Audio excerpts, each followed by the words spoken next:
I don't know what happened. So I finally played it. The game I waited 7 years for, and boy was it a rough ride. The Last of Us was a top 5 game for me ever since I first played it, and I was aching to play this game. I had to dodge leaks and spoilers flying around the internet, and I miraculously came into this game unspoiled. So far, everything was perfect going into it. I start the game, and I was excited to connect with the characters I was attached to in the first game. I was ready to see how the decision at the end of The Last of Us 1 would affect this game, and I loved how it started. It felt just like the first, when I was running through gorgeous environments with characters I like, scavenging and checking every corner for optional dialogue that adds depth to the characters I'm running around with. The start is exactly what I wanted from the sequel. I loved how Ellie felt similar, but a lot more mature. She was still like the same nerdy girl who was in the comics and movies and space and stuff, but also she's going through things we all go through as teenagers. The awkward moments, the shy moments with your crush. It was all relatable, and it got me attached to the new characters, Dina and Jesse. They felt real. And then they introduced Abby. I had no clue who this Abby character was because I hadn't read any leaks and no one spoiled the game for me, so I was interested to know why we were playing as her. When she and Owen saw Jackson in the distance and mentioned drawing someone out, I just assumed they were ex-Fireflies looking for this Eugene character that was mentioned by Dina and Ellie. Especially when they talk about how secretive he was and the fact that he was an ex-Firefly himself. I had no clue what was about to happen next, and I didn't really put two and two together. And then it hit me hard. When Abby pulls the trigger on Joel, it was hard for me to watch, honestly. Joel's a character I absolutely loved in the first game. I felt like he was layered and complex and was driven by love, and that's why I connected with him so much, I think. Every decision he made in the first game are the exact decisions I wanted him to make. At the risk of sounding insane, torturing David's men and killing the Fireflies in the hospital were all moments that satisfied me in the first game. Playing as Joel, I wanted to protect Ellie and wanted nothing to get in my way. I'm glad the game didn't give me the choice to save Ellie or get the cure, because I would have saved Ellie every time. So seeing Joel's death hit me hard in this.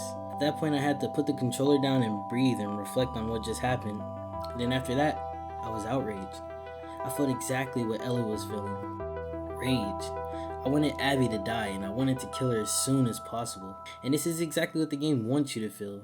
The writing there is superb, and even if there's some decisions that are out of character, I let it go for the sake of the plot, and I didn't really pay much mind to it. All I wanted to do was kill Abby. Days 1 through 3 in Seattle are exactly what I expected from the game. More exploring and character building and scavenging and looting and sneaking and killing. It was The Last of Us as I knew it. I like how even though there were moments of levity, it never took my mind off wanting Abby dead. It never really lost focus in the first part of the game. And it does a really good job of reminding you of seeing Joel's death flashing your head over and over again. It was like the game was reading my mind. The flashbacks between days were awesome, I think, too. The museum scene was peak The Last of Us and reminded me why I love these characters so much. Playing as Ellie felt great. The gameplay took a slight evolution from the first, and it was extremely immersive. I felt like Ellie and I were always of the same mind. And the moments where you kill the group members that killed Joel were extremely tense moments that had me on the edge of my seat. The way the music swells louder and louder as you get closer to killing these characters had me on edge, and I really wanted to erupt with rage at the climax of the score. I was pumped with adrenaline after the scenes with Nora and Owen. And that scene where Abby attacks Ellie's crew at the theater was fucking great. My heart was pumping at max, and not knowing who was gonna die had my eyes glued to the screen. I'd grown to love Dina and Jesse and even Tommy more than I already had before. Jesse dying bummed me out because he was such a great character that I got connected with in the short amount of time I got to see him. We were finally gonna confront Abby after all this time, after everyone she killed. But then it fades to black, and the entire mood changes. Then we go back to playing as Abby again. I was kind of bummed that the flashback came at the moment, but I trusted Naughty Dog. I wanted to see what they had to say with Abby. I was reluctant playing as Abby after what she had done, but I was gonna give it a chance. I was noticing that they're introducing us to Abby's crew like properly, and how Joel's death affected them. Okay, not bad. Maybe some of these characters aren't as bad as I wanted to believe they were. Then I figured out what Naughty Dog was trying to do. They wanted to try to make me care about Abby and her crew, which I thought was impossible. They already killed Joel, so there's no way I'm gonna feel sympathetic toward them, no matter what the reason was for it. Naughty Dog took an extreme gamble here, and it almost worked. I say almost because it halfway worked for me. I ended up not hating Owen, Mel, even Manny, but I just couldn't like them because these people killed Joel. I still wanted them dead and I couldn't get that out of the back of my mind. I assumed this would be a short flashback just to get us to care about these people and feel bad for them, and then we'd get right back to Ellie. But Abby's part went on and on and on and on. I ended up playing 10 hours with a character I absolutely hated that the game tried to force me to like, but I just couldn't.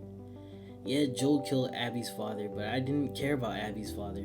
No, the zebra trick didn't work with me. I didn't care that the dogs were actually good dogs. They killed a character I loved. They tried to kill Ellie. And that's not gonna make me forgive them for what they did over characters I'm not really connected with.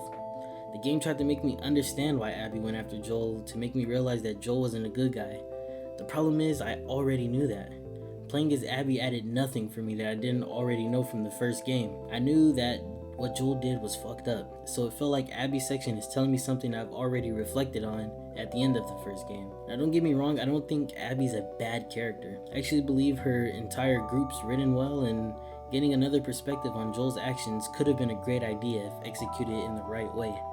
My gripe with the Abby section is that I had to play 10 hours playing as a character I hated for something that could have been done in less than half the time. This may be an unpopular opinion, but I didn't really have a connection with Lev and Yara at all. The game tried to humanize Abby by making her care for Yara and Lev, but it doesn't work as well as it should because I don't feel as strongly about them as I did with Ellie. Hell, I even cared about Sam and Henry more than I did Yara and Lev, and the latter two had way more screen time. I personally felt like their entire section was a chore to get through, and it made Abby's part feel longer than it actually was. I just wanted to get back to Ellie and play with her. Where Abby's section does get interesting though to me is seeing the fallout of Ellie's actions from Abby's perspective. The game got me to somewhat care about Owen and Mel, and seeing their story almost made me feel bad about Ellie killing them again. The entire last chapter of Abby's section is great and tense and got me back to the heart-pounding moments that I loved about Ellie's part. I think playing as Abby during the fight with Ellie was a great idea. I didn't want to hurt Ellie, but I had to because I wanted to see the story through. Every tap square moment during that fight had me on the edge of my seat again, and it tore me up inside because I didn't want to tap square. This fight was extremely memorable and probably one of my favorite moments in the game. And then we got to control Ellie again, and this is where the game wraps me in.